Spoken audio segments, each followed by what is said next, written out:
imagine you're talking with a creationist or a flat earther for some reason, and they make an outrageous claim. You're like, what the fuck are they talking about? And you want to make sure they're right or wrong. How do you do that? Today, we're going to find that out. Oh, good day, everybody. Hello. For those who don't know who you guys are, introduce yourselves.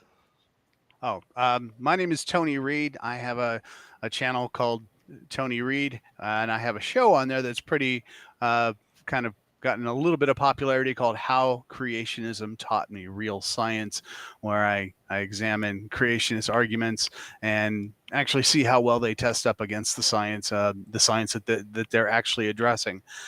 Recently, I've also started a show called Read Between the Lines because I think I'm clever enough to come up with a name like that, and so that's going to take on that's taking on other subjects as well. So not just specifically science, but you can see me anytime. I'm again Tony Reed, and I'd love to see everybody around in the chat. And I'm RJ James Downard, writing books critical of creationism, doing a much less popular video show, Evolution Hour, every week that clunk along as best I can, making the attitude that there's too much fun stuff out there not to get into the fray. We're in a golden age of information, and it's annoying if people are misrepresenting it. Yeah, I just say the only thing RJ's show is great. The only thing I don't like about it is that it's 4 a.m. my time or 5 a.m. my time, and I'm half asleep by then. Like, well, you don't have to watch live. That's the advantage of the YouTube. It's true. Yep. Otherwise, how could Ian Chen be watching it? He's all the way down in like Australia, New Zealand. You know, true. No kidding. No kidding. Yeah. But I heard Tony has a little present for us to start us off. Well, yeah. Is it okay to share my screen? Yeah. Okay, I'll try to do that. Hopefully, I can do this well. Let me know if you can see my screen. I'm amazed when anything works. All right. Are you seeing my screen, or is it? Yep. Okay, so you see the popular versus scholarly.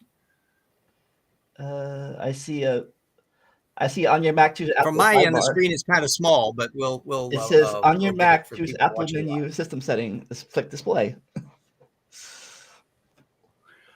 Well, maybe I won't be doing a presentation. Okay, I got you. Okay.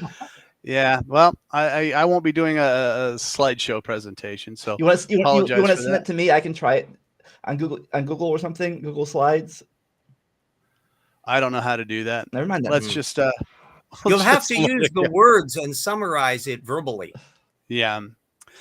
So today I'm going to be talking about just the various sources. First of all, why are sources necessary? And we started to talk about this before the show started. When it comes to a discussion with people, the reason why you need sources is because we're not just taking each other's word for it on things. And if we did, we wouldn't be disagreeing with each other. We'd be taking each other's word for it. But when somebody wants to know, how do you know that? That's why you need sources to show people how you know what you know. And there's a number of types of sources out there. There are popular sources like common day magazines, even some newspapers, some books. Then there's some scholarly sources, which is a little bit more scientific, a little bit more technical. I'll go into some of that, the peer review. But the more important thing to go over is what we call primary sources. Let's just say if you're going to look up the history of, let's just say the Christopher Columbus when he arrived in America. There's a lot of stories that we hear in our secondary sources, or these aren't even secondary sources, but our history books. But when we actually go to the source material, we get a different story. But when you ask what the source material is, we're talking about primary sources. There's a gentleman, there was actually a crew member by the name of Diego, that's the only name we have for him, who actually wrote about a lot of the things that Columbus did in the New World, some of the things that they did to the natives that were there. But that's the way we know that things like that happen, is because we actually have the journals of Christopher Columbus, of Diego, several others, going over what actually happened in the East Indies or West Indies. Sorry about that. those are primary sources. The letters are written by the people that were there, the artifacts that were there at the time, the something that actually was part of it. It's a primary source. When it comes to a scientific paper, you're actually a primary source is the person that actually did the experiment.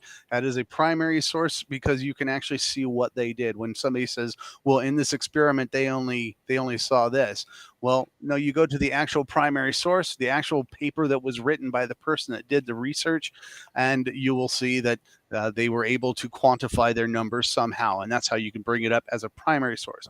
Secondary sources are for example, news reports from later in the day.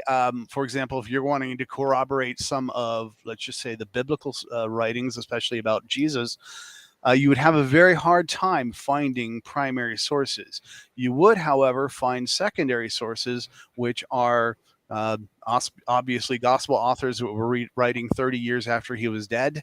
You've got people like Josephus. These are people that weren't there in person, but they took reports and they put them all together, and that is what we call a secondary source. So it's got a degree of separation between actually observing the what we're talking about, the phenomenon in question.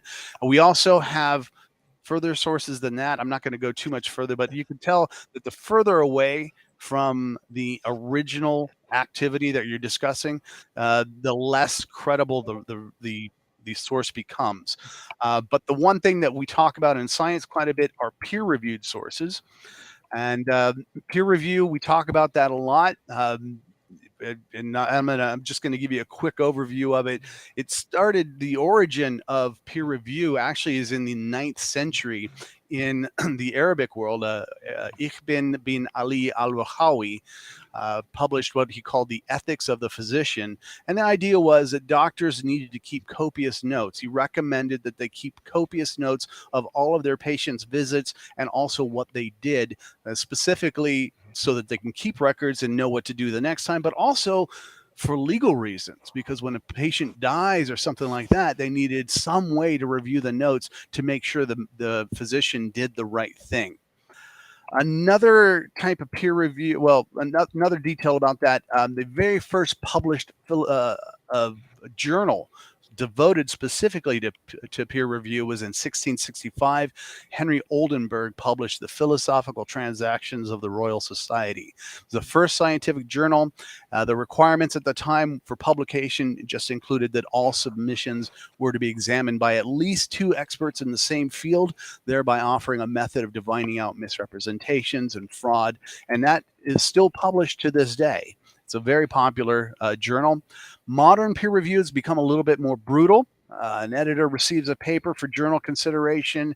The process begins with the general perusal of the paper, and they're just looking for basic elements like the general standards, an abstract summarizing the contents of the paper, an introduction laying down the groundwork and the context for the work, points of the methodology detailing each step of the controls, the measurements in the process of conducting the research, and then of course diagrams and charts that clearly convey the data. So the survey of that, it's we want to have a summary of those findings for future researchers, and of course we want detailed references properly cited, and we do have an etiquette for that. I'm not going to go into that, maybe RJ will later, but from there, if the paper makes a compelling presentation, the editor then selects 2 or more individuals to read over the paper with a critical eye.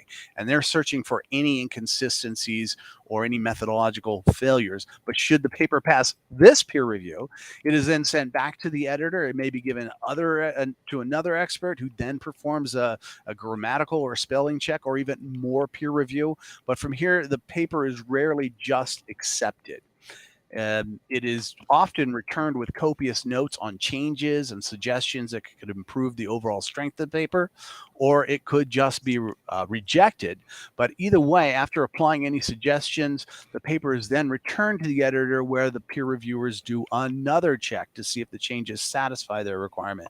At this point, the paper may still be rejected. But if the changes are sufficiently convincing, the editor may then decide to submit the paper to their own editorial board or that of a sister publication. And this board goes over the paper one more time. They determine if it's appropriate, and only at this point can the paper be published. So it's quite a rigmarole. It's fairly brutal. There are generally two types of peer-reviewed paper. We call those research and review. A paper that chronicles a single set of experiments or observations, we call that a research paper. It presents raw figures and measurements from experimentation or observation. It's descriptive on accounts of all the factors affecting the data. It allows for later readers to pick it apart, analyze it for future use. And so the peer review here focuses on methodology, the correct notation of what was observed. The author may also suggest that the data is consistent with a particular theory or fulfills a particular hypothesis. They may even present a prediction that's being tested. But very often they'll also include the phrase "more research is needed," because in the end, it is essentially the raw data. Now, the other type of paper that summarizes the data of multiple research paper, and instead of presenting its own figures, it may, but instead of presenting original research, it'll also present statistical data on particular knowledge that we already have, scientific knowledge that's already been published. It's known as a review paper. It presents data from multiple experiments and observations as the conclusion of a hypothesis. And so this is where the argument is made. And the peer review in this case is focused on methodology as well as accurately representing the data as cited, and especially accounting for any data the author didn't address in their presentation. In presenting this review paper, there's always a possibility of outlying data that refutes your thesis that you've completely missed. And so it's the reviewer's job to find it. Ultimately, however, peer review does not stop at publication. It continues ad infinitum. Anyone, not just scientists, should be able to produce the findings that the researcher presents by just following the procedures set forth in that paper. If others can't repeat the findings, the paper itself may become suspect. And it's this continuous process that has exposed these popular frauds that we hear about, such as Haeckel's embryos, Piltdown Man, Archaeoraptor. These particular frauds were all exposed as the frauds they were by the peer review of other scientists using the assumption of evolution to root out the fraud. This is an important process because a faulty paper can actually have deadly impact. Journals are not all equal either. In recent years, there's been a number of supposedly peer-reviewed publications that have been growing exponentially, especially online, and with that comes the advent of predatory journals. So classically, peer-reviewed journals are funded by subscriptions from university libraries and research institutes that need to be up to date. In this model, a journal that produces no useful information is actually unnecessary as an expense. So journals are forced to maintain a strict standard of credibility simply just to stay in business. Online journals, on the other hand, though, are still developing their business models. Some still make their money off of subscriptions.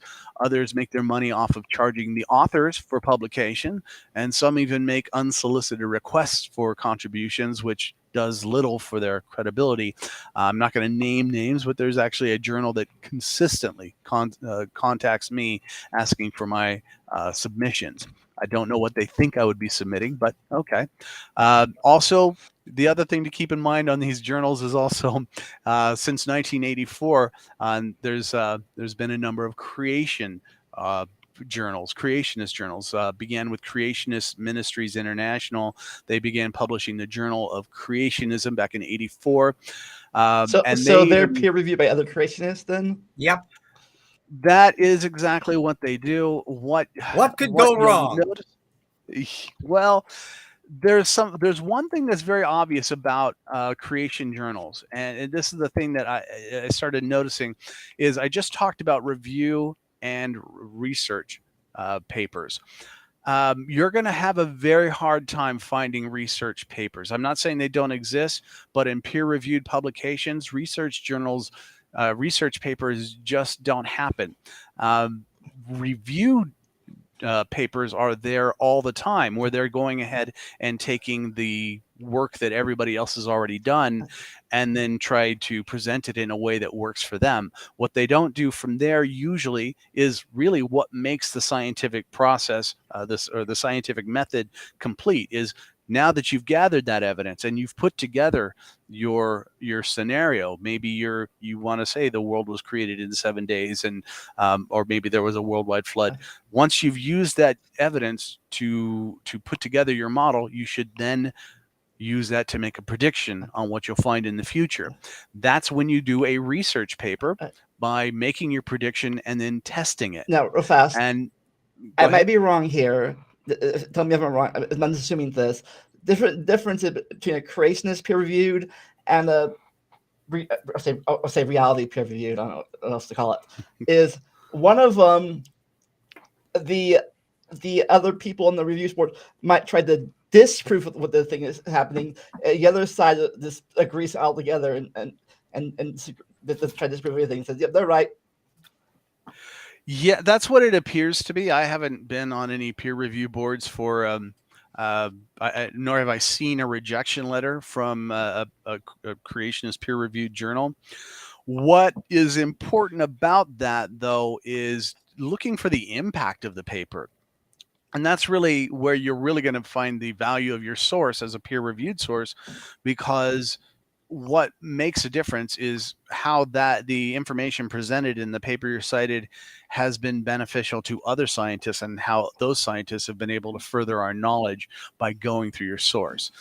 In the end, it should be very helpful, because in the end, that's what science is about.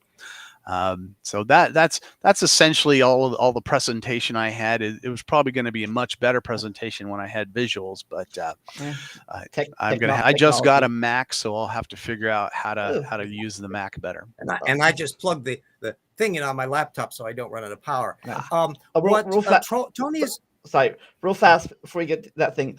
I just want to say, you would get back to my question in a second, but it says before Tony got here, me and RJ were talking about what happens if with the source you have is not primary or even secondary, it's like fifth or sixth area, and like how do you like track down the primary source if source you have is like 6 generations down? Well, I track down the source usually when it's a 6th generation down, you're not getting a source. If you do get a source, I'd be very interested. I mean, it'd probably be a fairly weak source, but generally, whatever the claim is, you can usually type it in. There will be maybe not a primary source, but there will be at least a 2nd or 3rd generation source that you can take a look at and hunt it down. But make no mistake, hunting for references can be difficult at times. Here is where I get to broaden the scale out. I come at this from a historian's point of view. And one of the areas that I was very prominent in my research, where I learned a lot of methods, was in a discipline called historiography, which is the history of historians. So now you're not just looking at what the history is, you're looking at how historians have covered that over time and how that's changed over time. So that gives a different perspective. Now, I've come to view the sort of thing that the peer review that Tony just gave a summary on is what I would call issues of the data floor, which is what are facts? How do you determine what they are? How do you find out whether or not they're reliable or not? My tendency on the source methods is below that. It's operating at that historiographic level to where you're looking at the meta level of how they're constructing their arguments. And that puts us into a different ballpark, and in some respects makes source analysis an easier thing to do, and at the same time, a more boring thing to do. So what we get into, for example, a thing can be a primary and a secondary source simultaneously. Caesar, in his accounts of conquering Gaul, is a secondary source. It's his coverage of what he wants you to think he was doing. It may or may not correspond to the facts. There may be a great deal of propaganda. However, if you are quoting a snippet out of Caesar's conquest of Gaul, that quote is a primary source on what Caesar wrote about it. So something can be a primary source at one level, but a secondary source at another level. What type of sources would be available? Yeah, well, one advantage, and it'll be indicating what we have available now, is that for people who are trying to do the kind of source analysis that I am doing, and even the sort of thing where you're dealing with purely peer-reviewed material, so much is available somewhere online. So the comment that I made to Lamont before we started the show, I want to make it clear that source analysis is really easy and boring. That those are the two dichotomies that you have to deal with. So I'll start off with an obvious issue on dealing with like a creationist source. Anybody that watches my little show, and there's not a lot of you, but go ahead, subscribe and all that, is that I give primary sources that are accessible full text. That's a different boundary than referring to a primary source that is only available in an abstract. I want people to be able to see the original material, full text, to be able to make a judgment on it. And also, I've been looking at works that lacked a reference bibliography, which made it hard to know what was actually in their book. And so a book like Rupin Sanford's thing on contested bones on human evolution turned out to have way less than you would think that book had. And half of the technical material that was in it was being cited for authority quoting quote mines and was misrepresented. But you wouldn't know that just looking footnote, footnote, footnote. You'd have to total up all the sources and generate a reference bibliography, which they didn't do for their bloody book. And then I went and did Nathaniel Jensen's Reinventing Darwin or Replacing Darwin. That one also had no index. It had no reference bibliography. How the hell do you know what's in it? So I compiled a reference bibliography and discovered that he's misrepresenting half of the sources in it when you put all the pieces together. When I got to Jensen's newer book, which I just finished the analysis of on Evolution Hour, Traced, from just last couple of years ago, he actually has a reference bibliography in the book, and he has footnotes in various sections along the way. So you go, oh, see, he's got his references, blah, blah, blah. Your job is done. Not quite. Because what I was doing was totaling what the sources were against that reference bibliography. And it turns out by the time I got down to the end, 60% of the sources that were in his reference bibliography were never cited in the book. And 78% of the technical papers that he had in his reference bibliography were never cited in the book.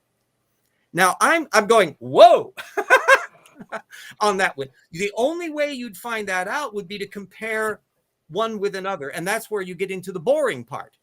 Is checking all that stuff out. I suspect, given the argument that Jensen was making in the book and how he used what he did cite, that he probably actually drew on every single one of those sources. He didn't put them in there just by happenstance. He just forgot to put them in the thing. And a sign of how sloppy he was that often the sources were not in alphabetical order. Suddenly you had JIs coming before JEs, and it was just a weird thing where I'm thinking he's dumping stuff in that reference bibliography on the fly and then losing track of it when he did the finished book. That's telling you what's going on in his head, independent of what he's technically citing and what he put in the reference bibliography. So that's part of the tools that you can get into. Another part is like a historical detective thing. So if anybody likes to do mystery adventures or detective fiction, you can do the same thing in a nice, boring way with scholarly analysis. You may or may not have ever seen the book, The Collapse of Evolution by Scott Hughes. It's an older 1980s creationism book. A lot of these things aren't even available online anymore, although you may find this was actually often relied on by a lot of lower level creationists 15 or 20 years ago. It's not so well known now. He actually has a reference bibliography, la-di-da, and he has little footnotes in it. Right. Well, comparing one to another. Oh, you wanted to jump in with a comment? I was going to say real fast. They're talking about reference biology, reference bibliography, and all that stuff. What percentage of your book, your current and future book, is your references? Is like half of it, 1/3 of it is filled with that, or? Well, because the books are so bloody big. Out of like a 900-page book, the reference bibliography is about, I think, 150, 120 pages, something like that, a very small print. So it's a lot. In terms of numbers, I have a spreadsheet that I'll eventually finish when we're done with both books to calculate exactly what distribution I have of anything, but it's certainly in the many thousands. But probably and I had quite a few thousand. Probably bigger reference, bigger than the books you just mentioned. Yeah. Well, to give you an example, a book like Nathaniel Jensen's stuff will have total a few hundred sources, maybe 200-300, that range. If you look at Steve Meyer's books, Darwin's Doubt and Signature in the Cell, they run around 800 sources ballparked. I've not done a full source analysis of that's more than I thought that there would be. And I don't know how much overlap there is between the two books. And so you can have a book that seems very reference heavy, although it's a very big book, 500 pages.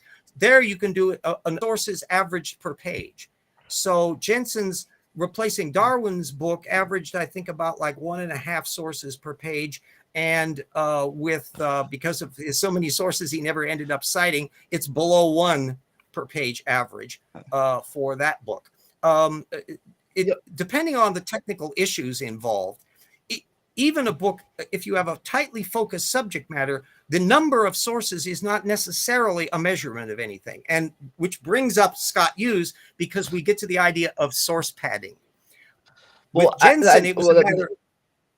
Another thing I was talking about is not only that source padding, but if the sources they put are even accurate sources. Well, that's an additional issue. Part of the fun of source analysis is you can do some conclusions independent of the quality of the original source, independent of the accuracy of the source.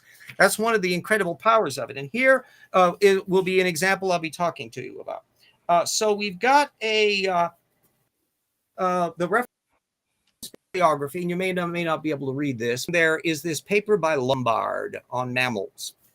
And I will read it aloud so you'll know exactly what it is. Lombard R. Eric. Review of Evolutionary Principles of the Mammalian Middle Ear. Evolution 33 4 1980, which means it's volume 33 of the Evolution Journal.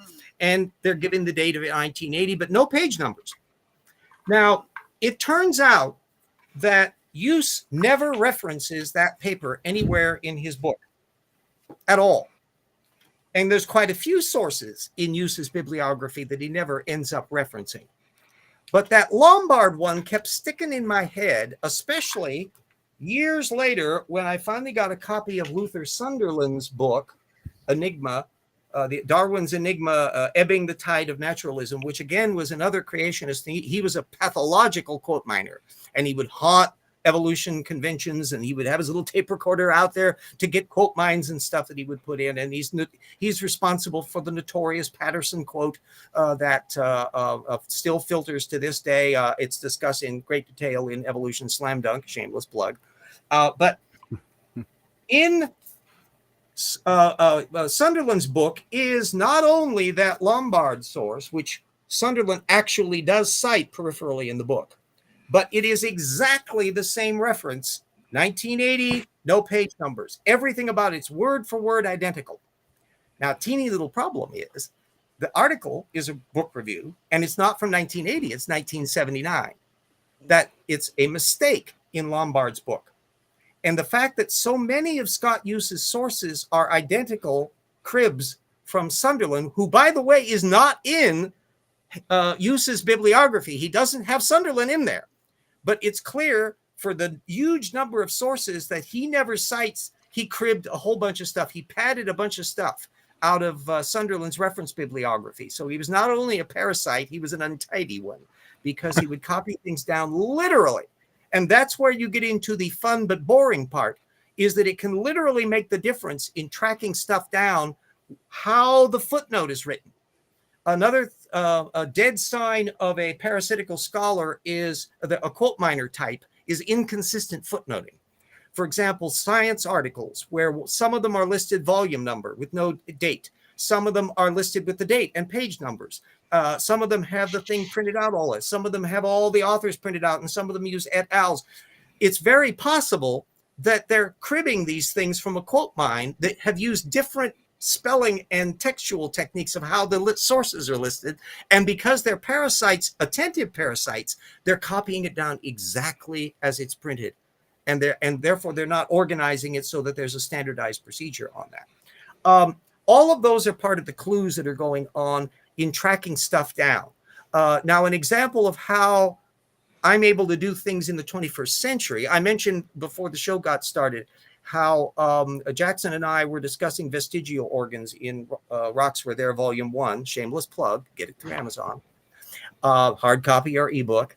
At any rate, that we were going through a detailed analysis of how vestigial organs have been misrepresented, not only by young Earth creationists. Carl Whelan was one of the big offenders we were dealing with, but also Casey Luskin over in the intelligent design movement. So we jab at them all.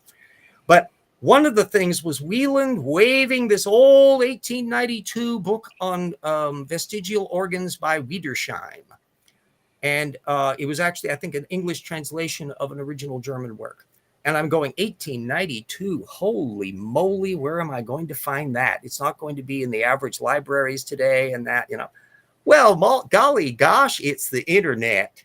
And I think archive.org had a PDF of the thing stored in their thing. So whoop, download, bingo bongo. Now I have the original book to look at, full text. And that's when I discovered, looking through case by case by case, in every single instance, Carl Whelan had misrepresented the content of Wiedersheim. Wiedersheim's book was really well informed and thoughtful, especially for the 1890s. It was an exemplary work of scholarship. And Whelan mangled and misrepresented every single one of those bits in there. He got everything 100% wrong. And the only way you'd know that is if you could see the original source. So now we're on the trail of trying to find original materials. One of the other scoops. Oh, go ahead, jump. I'll say it real fast. Also, before you started, you mentioned, like, you were talking about the Hugh Ross guy who said his sources are his own source. Oh yeah, does that happen a lot? Of all the people I've ever encountered, and I've been studying these things, I've got thousands of creationists, 11,000 sources from various anti-evolutionists over the years, and it keeps on getting bigger. Of all the ones that stand out, there are some that are detail fiddlers like Dwayne Gish and all that, but Hugh Ross is gobsmacking for retreading his own stuff, to where Hugh Ross writes a new book where he references back to Hugh Ross's 2000 book that references back to Hugh Ross's 1995 book that references back to somewhere else. And in those instances, when you can track back to find the original Ross, odds are he never actually documented the claim he was using it for. So he just keeps repeating himself. And that's, I think, one of the reasons why Hugh Ross and Reasons to Believe and Faz al-Rana in the same way, that they're decent, amiable people. They interact with people on both sides, of both creationists and evolutionists, and that they try to maintain kind of a middle ground because they're old Earth creationists.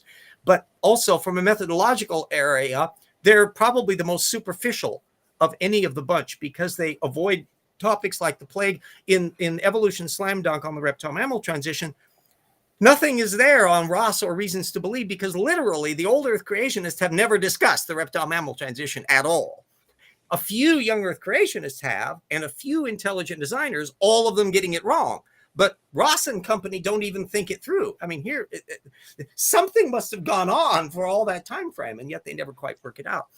When we're dealing with the detail fiddler types, however, we get into some zones, and these are the gotcha moments that are relatively rare in creationism, of where a creationist is not merely riffing off of a secondary quote line or repeating a trope that they want to be true and citing the same old 1970s paper every single time about it. And you find that an awful lot. But occasionally you can find examples of scholarly malfeasance that are so blatantly incompetent that the only alternatives are they're an idiot or they're a liar. And one of the examples that we're going to be giving in the new book concerns Andrew Snelling.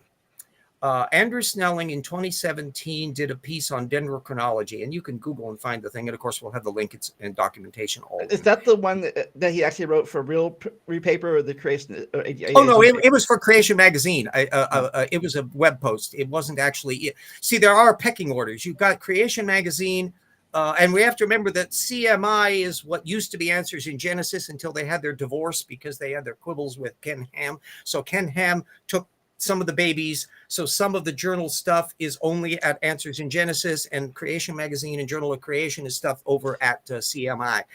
They split up over that kind of thing. They divvied up the kids, and it's like a divorce settlement and all that. Anyway, making sure because I heard back in the day he actually had published real papers back in the day.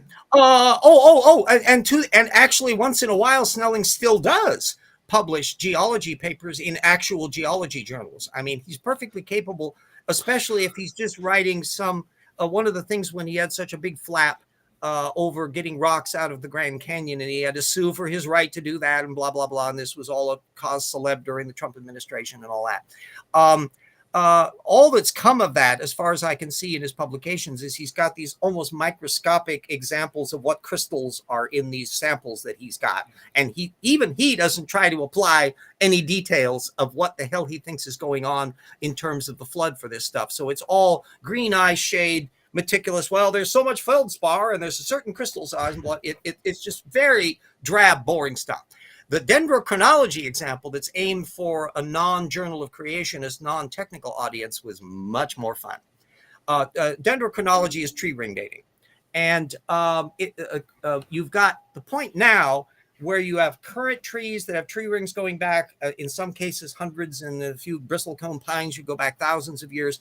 And so you get a sampling of these and you're able to calibrate them together, especially with like volcanic eruptions and things that are very, very distinctive to allow you to sync those up. And then you have fossil tree rings that can be done from trees that may not be alive anymore, but they've got their tree rings. And there's that big bit where you can figure out exactly where it is. And then you can calibrate that with the volcanic ashes, and you could calibrate that with radiocarbon dating and a whole bunch of levels and levels. And so gradually you could build up a farther and farther back zonation of dendrochronology going back 10,000, 100,000, 300,000 years. It's just absolutely delicious. So, now, needless to say, real fast, 100,000 years, you mean that the trees were created with 2,000 worth of rings automatically 4,000 years ago? Well, to be fair, Snelling never gets that far.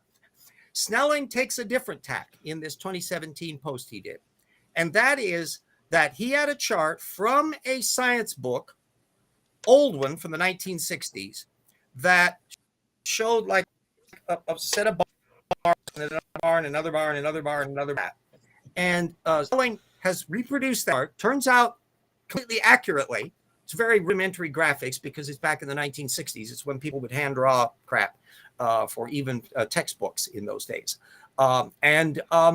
He has big arrows around the ones up at the top layers where he says just 2 trees because there's only 2 bars there.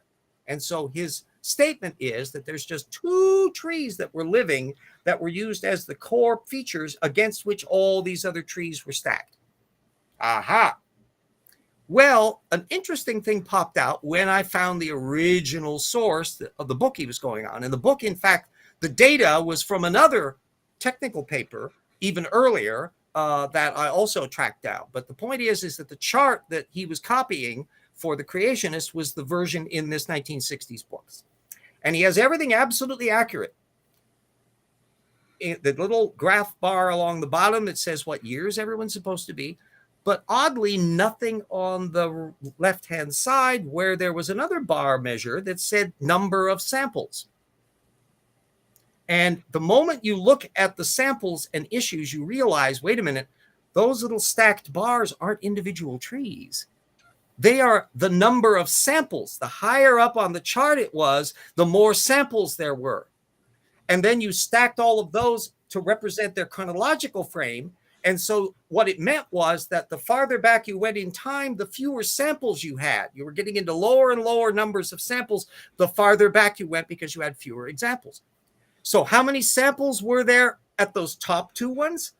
Dozens of trees. Dozens. Blatantly obvious. One, if you notice what the damn left-hand margin said about number of samples. And it was clear from the text what that was as well. So now we are in the either-or model with Andrew Snelling's brain. Either he is an idiot and does not know how to read a bloody chart, and so left that thing off because it didn't seem to be important at all, or he left it out because it would have showed to his readers that they weren't single trees, but groups of trees. And in order for him to lie, he's got to amend the chart to match up what his dogma indicates. Those are the only two options. So where do you guys go to find these primary or secondary sources? Oh, well, first I Google the title. Sometimes you're getting things directly from linkages, and you can do things from Google Scholar. There's a whole, some people prefer to do one over the other. I use a seat of the pants, plain Google. And I will, and for one thing, because it's not as limited as Google Scholar, because sometimes I want to know if any creationist has mentioned it. So sometimes I'll put sections of the title or details from it and put in ICR as well and see if it turns out whether or not anybody has ever mentioned it or not. Because sometimes there'll be somebody wrote a stupid post on it at ICR that I wasn't aware of because I hadn't captured all of that. So Google searching is extremely important. If it's a technical paper, you're in largely heaven on earth, because a particularly older, a year or more ago, most everything is open access now. Proceedings of the National Academy of Sciences, for example. Sometimes important new papers at Science and Nature will even be open access during the publication. And especially, on COVID and some of these other medical issues and that, all of that stuff has been open access everywhere on it. Other times you can do an end run. For example, it will be posted a PDF up at ResearchGate or something like that if you can't find it open access at the journal. And if worse comes to worse and you really want to see that bloody paper, email one of the authors of the paper. And I'll bet you $9 to a hole in a donut, they will be happy to send you the paper, especially when you explain I'm trying to do this research and blah, blah, blah, and all that. That's what I did when I was doing material back in the old 2006 ancient days of early internet, when so much of the stuff wasn't readily available. And I was doing a material on John Woodmarap's idiotic criticism of mammalian cladistic papers that he did. It's the one really serious attempt to defuse the reptile-mammal transition, published at Answers in Genesis. God, it's a terrible paper. And I had written a thing on it in 2006 for the Old Talk Reasons website, and I peer-reviewed it, first of all, by in order for me to do his study, I had to reconstruct all of his charts, because he had these cladistic charts that he had just put together all the raw data, and I had to get the original papers to find out what the things were that were composing these stupid tables that he was constructing. So I had to have the original papers. And I wrote off to Zhengji Lo at Carnegie Museum in Chicago, and was planning on doing, and he was happy to send me a whole bunch of stuff and more stuff besides of PDFs physically. I mean, he mailed them to me. That was in the ancient days. And so I now had the original papers to look at, and I could go through all of those little cladistic charts. When I revamped the material for Evolution Slam Dunk, I went through and decided I'm going to go and start from scratch, because now I know way more about the reptile-mammal transition than I did before. And so I didn't just simply cut and paste the material I did in 2006. I reconstructed everything again with the newer knowledge that I had. And that's when I found even more screw-ups in Woodmarap's paper than I did the first time around. That's the advantage of stuff. So there's lots of different routes you can go to find information. Once you've got that primary information, then you can go whole hog. Okay, so Tony, you've been quiet for a while. I'll ask you, in your 100-episode series, how long did it take you to track down each of the claims that you had to go to learn about?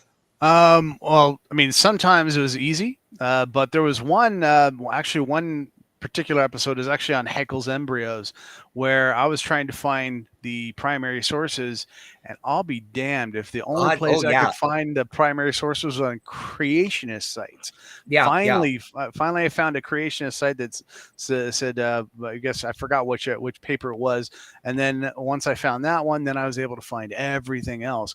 But that one took me 5 years to finally complete. Yeah. So some things, and to the extent that some things aren't available online, obscure journals. Fortunately, in Spokane, we've got 3 universities. And one example that I was delighted with, there are, actually a couple examples of things that are not available online at all. One weird little journal, the Canadian Journal of Anthropology, that's actually a pseudoscience mimeograph sheet that was put out by a bunch of nutball Viking enthusiasts back in the 1970s. That's not non-existent. It's cited often by creationists. This one from Lee gets cited to this day by creationists, and I don't know whether or not they've ever bothered to read the original material. The only reason I was able to get the original material is, for some reason, somebody at Eastern Washington University had subscribed to this stupid thing. So they had the hard copy back in their stack archives that I was able to do, and then do scans of them and preserve for my own thing. There was also a very obscure geology journal that, because there is a geology department there at EWU, they had that hard copy, and it's never been available online. And one of these papers was one that was cited by Woodmarap and Ord on trying to claim that the Columbia basalt was formed underwater. And to do that, they tried to imply that there were all sorts of plant material that was preserved in the Columbia basalt, supposedly washed in during the big slosh. Fortunately, I was able to get the original stuff because of the hard copy there at EWU. And it turns out the only tiny plant fragments were stuff at the edge of the deposit, where it was bumping into some little ponds and stuff on the periphery of the volcanic eruption. Not anything like what they were implying in their secondary analysis. And that was, by then, I was really clear. Woodmarap and Ord were two people who don't take anything they say as gospel. Andrew Snelling is in that same category. Tim Clary, all of these people that you discover that none of them are practicing sound source methods. And they will run. Another one that's Steve Austin and the damned radiometric dating chart. Right. This was one that's been mentioned several times. I think Henke had already spotted it independently of me, but I had popped into it from a completely different direction. There is a chart that gets repeated every so often, and several times by Andrew Snelling, back again to him, where he lists off these volcanic dates that supposedly are way different from the actual eruption, because these are recent eruptions. And it all has to do with argon dating and all that kind of stuff, appropriate that is for a volcanic eruption. That we don't have to get into. It's the fact that Snelling is repeating Austin's chart, the numbers on there verbatim, without ever checking. And the reason why that is because when I looked up Austin and looked up the original paper he was riffing off of and finding what that chart was, I think he froze. Oh no, I wanted to hear what that was. Oh, well. So while we're waiting for him, what about you? Any other sources besides Heckle you had the track down, or what path did you use to find these things? Well, besides checking the creationist sources, I also happened to, when I started the series, I was living in San Diego, so it was not too far away from San Diego State University and their library, and even better, UCSD and their library. So going into the library is something that a lot of people don't even imagine as a possibility, but it's if you want to read the papers, that's probably one of the best ways to get a first-hand reading of it. Some research on welcome back. RJ, you disappeared, and we were waiting to hear the conclusion of that story. It must have glitched up a little bit on it. The conclusion was that Austin had written down the wrong column from the atoms detected. There was another column that was the proposed dates that would reflect if you converted that information into radiometric dates. He had copied the wrong numbers now. No kidding. Yeah. And Snelling has repeated that several times, which means it never has dawned on him to look. And if some part of his brain had heard of Kevin Henke, who had brought this up, because other people were making exactly the same mistake, and he was bringing it up, I think, like 2013. I mean, it's not exactly a new thing that's been knocking around in the woods. And this then reminds you, from a methods point of view, we're talking the methods below the data floor level, is that there's a tremendous addiction to secondary quotation of tropes that they repeat over and over and over again. I keep track of some of the famous quotes that are used. And Jackson has done the same kind of a thing of the Darwin I quote and all of that just keep popping up over and over and over again. Richard Lewontin's Demon Haunted World review quote that Philip Johnson made a big deal out of, that gets quoted over and over and over again. And Jonathan Sarfati is riffing it off in this new dinosaur book again.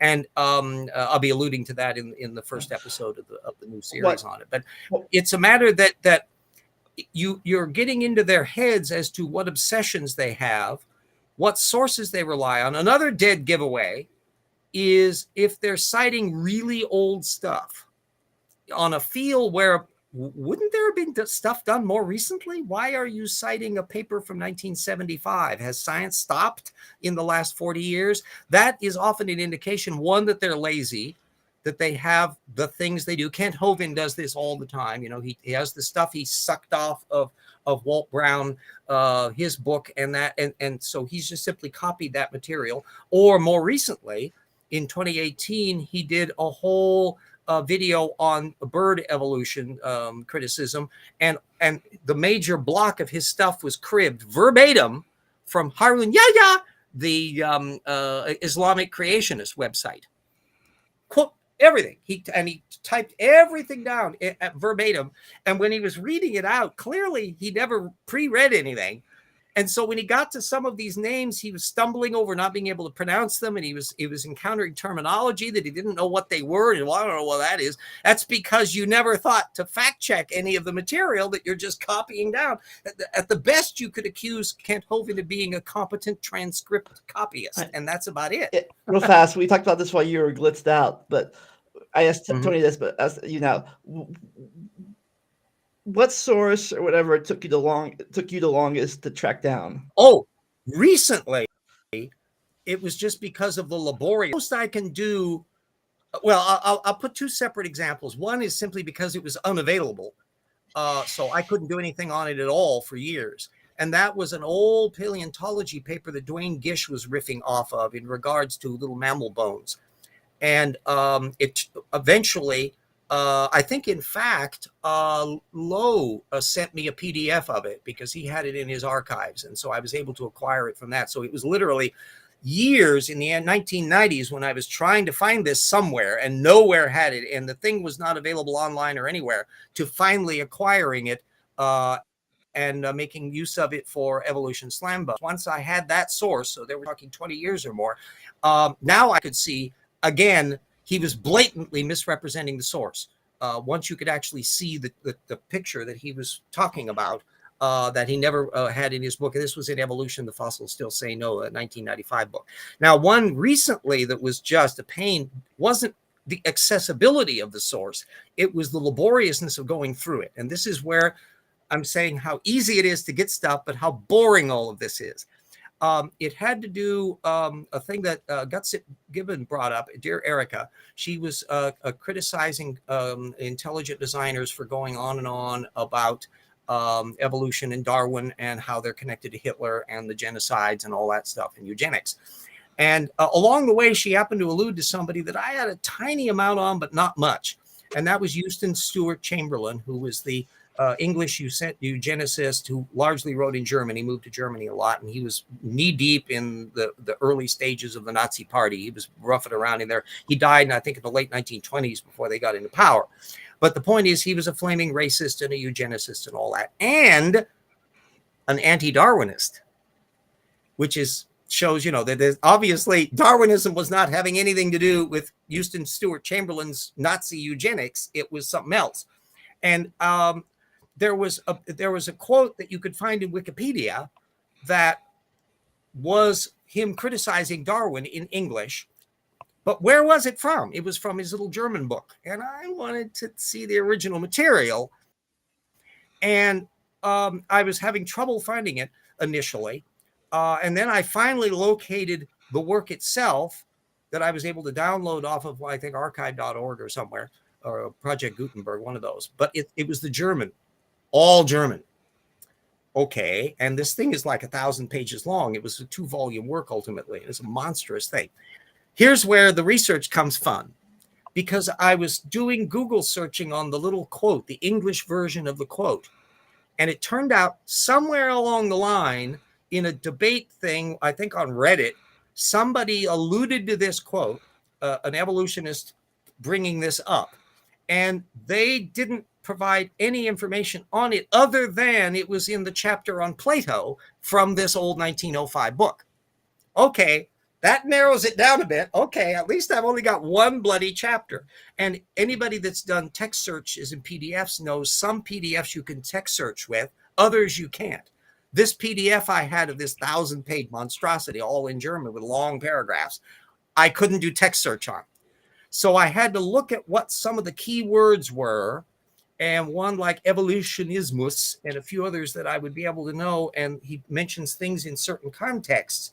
So I had to go through that whole bloody Plato chapter. And I initially did it backwards because it's easier to look at things when you're not trying to read for comprehension, but just for words, to see if a word pops up in the eyeballs. So I was going backwards from the end of the chapter up, and then I didn't find anything in there. And then I went from the other direction down, and I had to bounce back and forth several times to be able to, before I finally found that bloody paragraph that had that text in it. And then I could confirm, because I know enough about German to make sure that the translation that had been made was an accurate one depicting the point. And he was legitimately criticizing Darwin. And in fact, there were a bunch of other examples in there where he was going after Edward Drinker Cope for being a Darwinian fanatic. And there was a whole bunch of additional material that I hadn't been looking for that I encountered during this boring, like, a week or more that I was spending plowing through page by page every night, going through one more page of this damn German text to try to find all of that stuff. And that's probably the worst that I was doing, but it ultimately proved to be extremely valuable in terms of pinning down more about Chamberlain's viewpoints on things. And I ended up downloading some additional material and articles that he had done. And it was a surprising amount of much that was available on that, to where we're going to be lowering the boom on the, Darwin equal racism eugenics argument. Now about old sources, and back in Tony's old show, every 20 episodes or so, he had to go back and track down and say that the stuff he mentioned, sources he's before were wrong or outdated. Any sources you've had to do that you made before, later when you publish your book, you find out, oh, that source is no longer there anymore? I can say, annoyingly smugly, very few. And because I'm really careful on stuff. And that's part of the training that I would be having in what you can see from a source and conclude from a source versus what you want to be there. You got to be scrupulously fair on these things. And the one area that really jumped out, and it had to do with a thing that I had pointed out, it was in a footnote in my old book, the old... not 3 macroevolutionary episodes, but the original structure of the tip series. And it's all up on my website. And I think it's from the human evolution chapter. And I was discussing in chapter 5, I had a little footnote on Bertrand Russell. And I had some rather snotty critical things to say about Bertrand Russell based on an, at the time, recent book from Oxford University Press that was really dumping on it. And I had given it no real thought since then. And I was getting involved in a discussion years later, because I'd written all that stuff around prior to 2005 or so. And I was in an online discussion, and Bertrand Russell has come up, and I was repeating the critical things that I was having to say about his homophobia and kind of coddling the Soviet Union and a few other things. And this scholar on this topic basically dumped on me and said, "What? Do you really know much about this guy?" And at that point, I had to go, wait a minute. Okay, when I look back in my note, I had based my entire argument on that one book.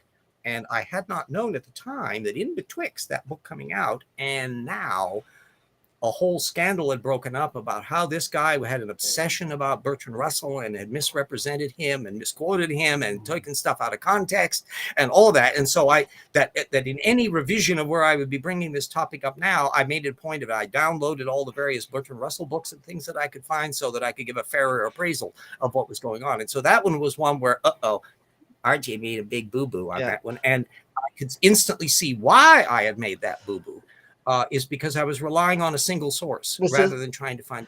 Which this goes to show you, like we mentioned pre-stream, like the Reading Rainbow's quote says, don't take our word for it.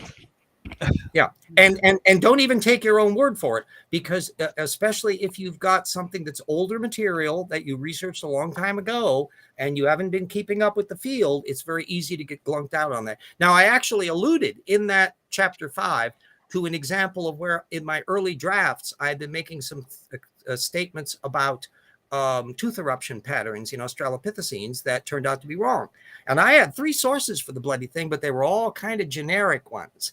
And the peer review person, who was a paleoanthropologist, I think up at the University of Toronto, who I'd submitted my material to make sure everything was up to speed, basically said, no, this is old material. This is not accurate. That tooth eruption argument was invalid, and brought me into some information on that kind of stuff. And I actually alluded to it in the text because I felt it was a methodologically important thing to go, that I was relying on secondary and older sources and not following up on the material. Now, one advantage that can insulate me from that now is because so much more is available, and you can get caught up to speed on a topic so much more rapidly than before, that before you then venture a higher level analytical opinion, you can let the dust settle and clarify. Another thing too that you always have to watch out about in this field is don't jump the gun. So the website announces breakthrough, blah, blah, blah. Yeah, let the dust settle a while. Make sure, let's see what happens when it hits peer review. There's right now, there's a giant kerfuffle going on about the burials with Homo naledi. And the peer review on the paper has been made available for people to read.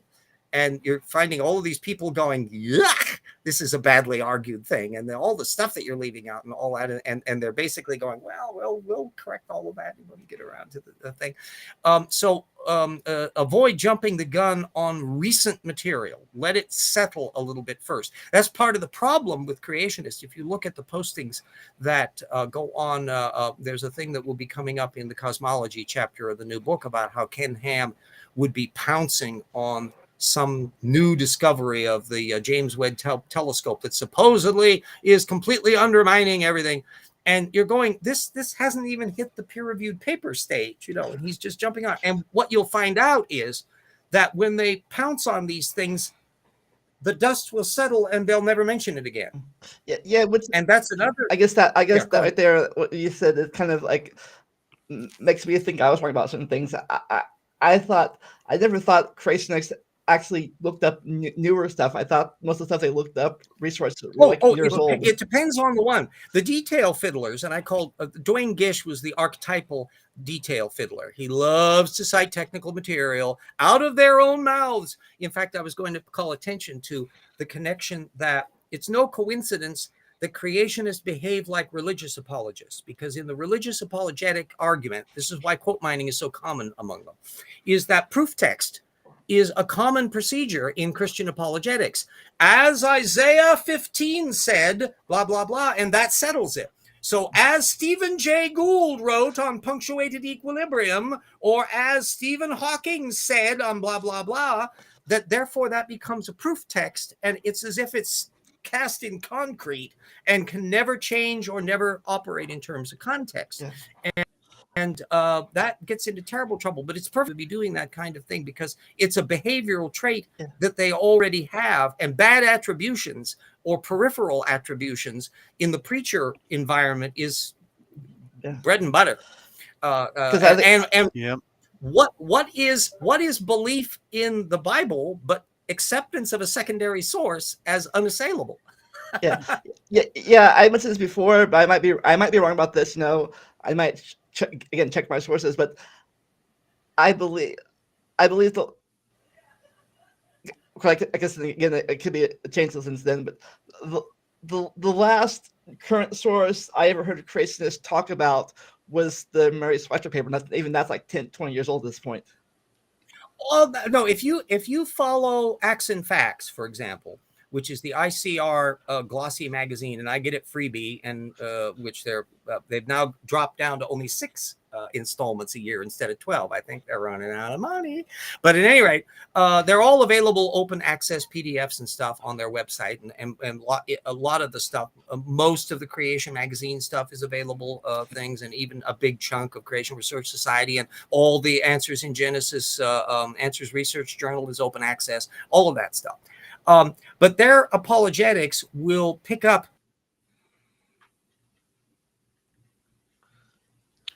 Oh, this was getting interesting. yeah. And then when you go, There. David Capege is I'll tell you. pathological. I mean, you froze out for a second. Yeah, but Acts and Facts would be a perfectly fine example of it. And a lot of the postings at CMI and AIG will be riffing off of the latest science that are supposedly disproven. It's always, this completely upends the evolutionary dogma. You know, they're always just going berserk about this stuff. So I would say that a smattering of material of current stuff is going through this maw of apologetics pot shots. You find it at the Answers in Genesis videos, the stuff that Georgia Purdom and all that will be blathering on about on video. And most of those get posted eventually as things either under Ken Ham's blog or whatever. These are pot shots looking at the current literature stuff. But Okay, so when you step back. So sometimes they do have more current things than. Oh, yeah. However, when you step back, what I'm looking at is the big picture part. Not only are they pot shotting at things along the way, but how much of the actual data field are they addressing? Those pot shots they do are inaccurate. We alluded, I think, in the rocks were there to Tim Clary and his bits about misrepresenting source material, and he's misrepresenting current material. And Andrew Snelling and others are misrepresenting current material. They're up to date in their mistakes. They're making fresh ones rather than just repeating all of the old ones. But I'm also looking at the whole range of it. And I'm doing something that's another reason. Help the project at the Patreon if you can, because every bit in there makes it easier to do all of this.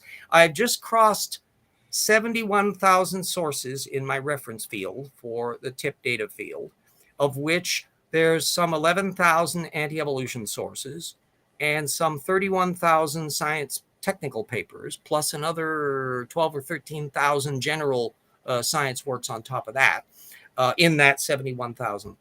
And so that allows me to measure as a moving target how much of the data field it is. So you've got the creationists have cited X number of technical papers, and I've had to research X times that to find out the context of that. So you've got your roughly 6,000-ish technical papers that have been cited over the last 30 or 40 years of creationism. And I'm constantly adding to that, so that number goes up. Of that, that's compared to the data field of 31,000. So you've got an extra 25,000 more technical papers that bear on that, which means that's a floor on my part. I don't know the entire technical literature relative to all these points. This is what I found. And they're citing only about 20% of that. And of that, about half of it are a quote mining authority quote misrepresentation stuff, which I demonstrate by going through source by source by source by source for Rupin Sanford and all these others. So that means that they're not actually looking at 20% of my field. They're looking at smaller amounts. And my field is smaller than the big field. So that's why I can be smug and annoying and say, overall, anti-evolutionists are missing 90% of the data field. Hey, gents, I'm going to have to take off. I'm going to have to get going. Sorry, guys. But fun. Thanks for good joining seeing us. you again, RJ. Always great to see you, Lamont. Talk to you guys later. Before you go, anything you want to advertise or anything on your coming up your channel? Shameless plug. Shameless plug. I've got a few episodes coming up now for How Creationism Taught Me Real Science. I've got 2 more coming up for Read Between the Lines, and I'm finally making some progress in putting together the How Creationism Taught Me Real Science book that I'm going to have available for free, unless you want a hard copy of it. I'm going to have to sell the hard copy of it, but just because I can't get those. Are you doing that through Amazon's CreateSpace thingy for the book? I was considering that. I'm still editing. So before I finish it, once I finish editing, it is ludicrously easy to do. It's allowed me to come out with books like the Yin Yangs on that, and allows you to get your foot in on copyrights. I'll even be doing that for my Politique War game. I'll do the booklet up through Amazon, and that way I've functionally copyrighted the rules of the game. So there's some advantages to all of that. Although you are dealing with Jeff Bezos, the spawn of evil, in terms of the company. But anyway, what can you do? Well, check out his. But yeah, don't you learn so much interesting science tracking down how the creationists can be so wrong. Well, check out his channel in the description below.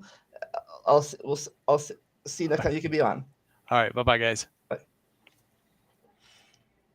Yeah. Well, we certainly covered a lot in the last hour, and I wanted to make everyone realize that, first of all, scholarly analysis, boring but fun. That it's exciting and delicious when you go believe in the Big Bang Theory and evolution because everything had to come from somewhere. Well, that's an origins issue, which is, why is there something rather than nothing? Is nothing an option? We don't really know. We do know that there was a start of the time stream that we know. What happened before that, if anything, and if there's any multiverses, and whether or not it was all peanut brittle, the science can't tell you anything at all about. But after that, we've got a remarkably clear image of what's happening and increasingly focused. And you find out all about that in the science fields. And so everybody will probably have a particular area of expertise. Don't try to be a universal study everything, because there ain't enough time in the universe to do that. And so try to build off of one thing that speeded up me enormously in my work is building up a network on Twitter, frankly, of people. It's been more useful, say, than on Facebook, frankly, for finding out current information. What is your area? What is your quote area of expertise that you? Oh, technically, I have a BA in history. And so I was trained in historiography, which was the evaluation of sources. And it was drummed into me. The most influential teacher I had at all in Eastern was my historiography teacher, ultimately. Dear Professor Brown, imagine a cross between James Mason and Jimmy Stewart. He was very quiet and soft-spoken, smoked a pipe in class back in the days when you could do that kind of thing. And but he would drum into us very gently but firmly, never confuse a primary and a secondary source. And this applies to that addiction of quote mining.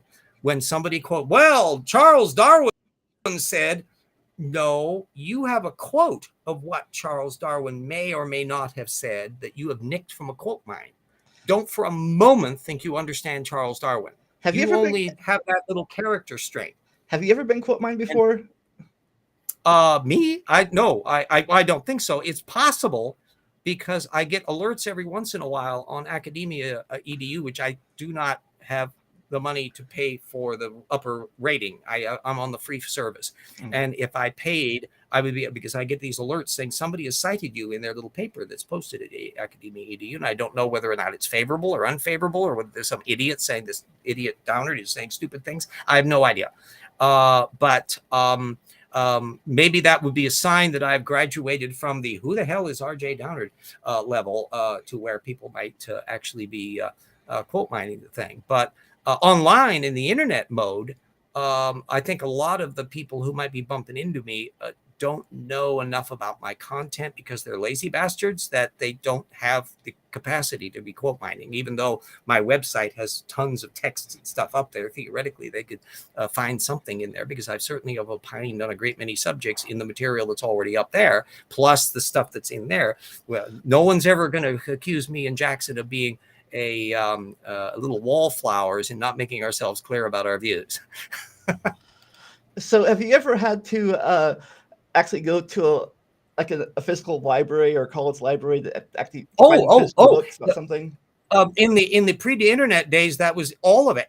If I wanted to get although the public library had back issues of science, they did not have Nature. Gonzaga University did, however. So if I wanted to find an old Nature article, I had to schlep over to the Foley Library, go down into the stacks, find the hard copy. This was in the old days when now a lot of that has changed and a lot of the old stacks have disappeared and it's digital to where they've just eliminated the need to have those hard copies. But I would physically take the volume 362 out and open it up and photocopy it at 10 cents a pop to be able to get a copy of that stuff. And that's what I was doing all during the period from, the late 1990s through to around 2005 or 6 when I put my tip work, Troubles in Paradise methodology of creationism, on hold. So you don't have to do that much for a while. anymore in modern time? No, because once in a while, I still have gone out to Eastern to pick up a few items. I think the last time I was needing to go to Gonzaga was probably about 10 years ago, and it's only because of the nature of their collection. I was researching a thing. That's why I was going to bring up as an example, and so now I can talk about it. There's a little trope that pops up once in a while in Christian apologetics, where they claim that there's a Talmudic, the Tractate Gita, I think it's called, or the Tractate Jerusalem, one of the names, one of those little commentary pieces that refers to Mary being of the house from the house of David, and therefore matching the Luke genealogy that's in Luke. And this was the thing because, the two genealogies of Jesus don't match, and one of them has a different son, and that. And so the apologetics among conservative Christians is that, the Luke genealogy is actually that of Mary. It's not actually that of Joseph. See, now they're not that contradictory anymore. So there's this little trope that popped up. And when I started researching it, it turns out to have come from an old 19th century preacher who it looks like made it up out of his ass, because fortunately they happened to mention which of these little tractates that it was supposedly from. And as it turns out, Gonzaga has a huge Hebraica collection. And so I was able to get the actual hard copy text of the English translation and the Hebrew on the other side and go through it. I had to go through manually to see whether or not that spot had such a quote or whether there was anything like that in there. Turns out I can find no corroboration whatsoever for any of those things referring to the Mary-Luke connection. Real fast, I gotta say this. I made a joke a while ago about how the four gospels don't match up and stuff, and how they do it. It says the reason why they don't: multiverse. Each one happens in a different universe. That would be more explicable than the idea that, and what's clear, of course, the scholarship, you can tell a conservative versus a more modern scholar as to whether they think of it as Matthew, Mark, Luke, and John, which is the traditional bit, or whether they say, well, no, excuse me, but Mark is probably the early gospel. So the traditionalists don't like that. They still go with the Matthew, Mark, Luke, and John bit. And then the other issue has to do with the fact that all 100% of the Messianic credentials issues, the genealogies and the Bethlehem birth stories, which are required under the idea that Jesus was the Messiah, that he has to be born in King David's city of Bethlehem, and he has to be of Davidic ancestry in order to be the Messiah. This is a non-negotiable. Only Matthew and Luke have those conflicting accounts. So now we can start looking and wonder, why the difference? Why is the Luke account different from that of the one in Matthew? And so we come up with two possibilities. One is that the Matthew account is later, so he wouldn't have known about it, or was considered too peripheral that he didn't really think it was important, because clearly he's not putting that information in. And Luke, by definition, is a redactor who is assembling things from various sources that he never tells us what he's getting them from. We have no corroboration for any of the primary sources to be able to check its accuracy, blah, blah, blah. But nevertheless, no question, Luke is not claiming to know these things personally. He is assembling this account, and yet doesn't put anything in there of the stuff like the slaughter of the innocents and all of that. None of that's in Luke. Something I understood, though, is if their claims is true, like Matthew, John, and even the first 5 books of Exodus and Deuteronomy and stuff like that, is why come it's not written in the first person? If Moses wrote it, or Matthew wrote it, or John wrote it. Oh yeah, well, they're main character in the story. How come it's not in first person? My favorite line of William James, well, of a couple, but one of them, is I don't know how belief in the divine authorship of the Bible can survive the reading of it. He said that way better than I could. The other one that I loved was when he was lighting into Hegel. This was like 1870s or so. God, James was an insufferably brilliant man. I mean, his various books in that I had a chance to look at, I strongly recommend going into. Although he did have a spiritualist side in that. That was the one little quibble. He was brilliant and curious about everything about minds in dogs. I mean, it was just astonishing range of interesting stuff, and he invented psychology as a discipline. But anyway, he was snarking about Hegel. Once you accept that A and not A are equal, there are few limits to your philosophy. I don't think anybody could have snarked at Hegel any better than William James could. He was an amazingly clever man on that. But yeah, the internal contradictions and stuff in the Bible, and some can get nitpicky about this. People put up, tiny little typographical errors between versions of things, and those are boring and peripheral. But the Matthew, Luke genealogy, messianic credentials things are a big league mess, and there's not consistent apologetics on them because, but there are a range of largely conservative apologists. Your more liberal Christian will just go, well, I don't know. Yeah, I think I checked this. I think that the Matthew and Luke thing is source gathering. You went back and looking at sources, like the Matthew events, according to the sources, took place in like 4 BC, and the Luke. Oh yeah, because he's 680. Matthew is pegging Jesus's birth to the reign of King Herod. And that's why it's 4004 BC in Bishop Ussher for the creation of the world.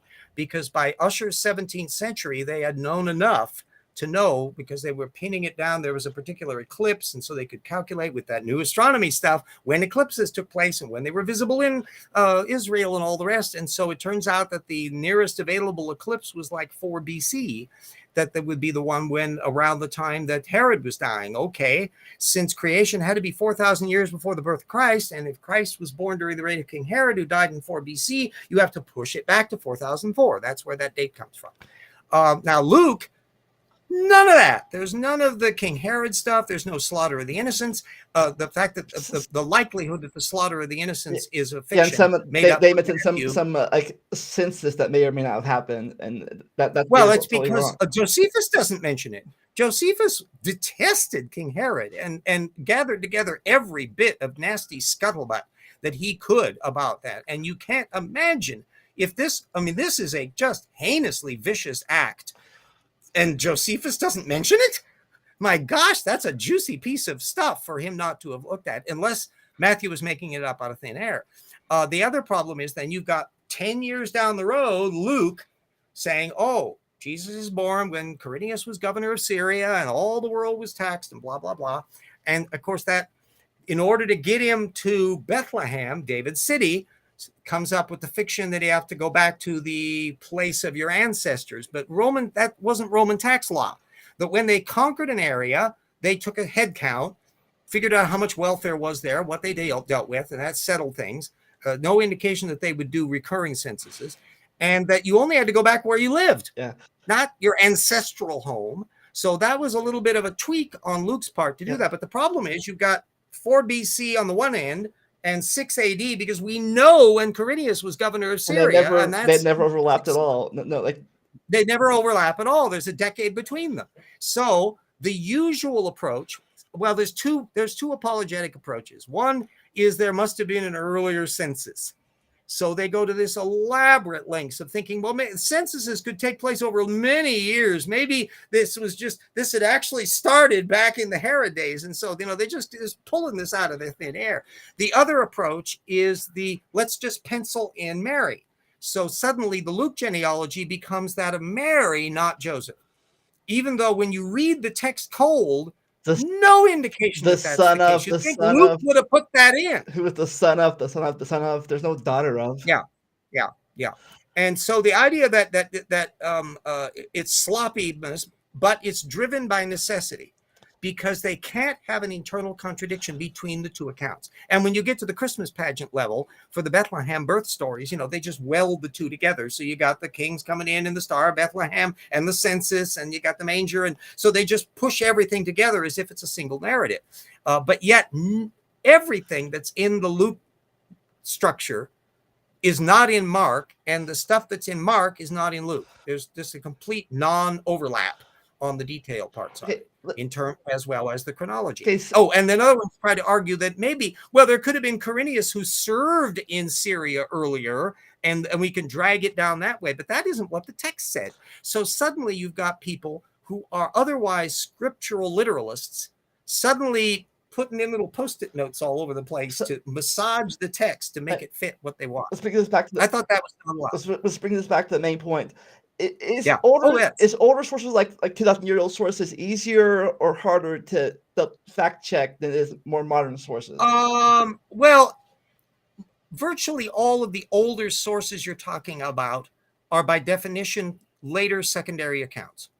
So, for example, Alexander the Great, nothing on Alexander the Great is written when Alexander the Great was around.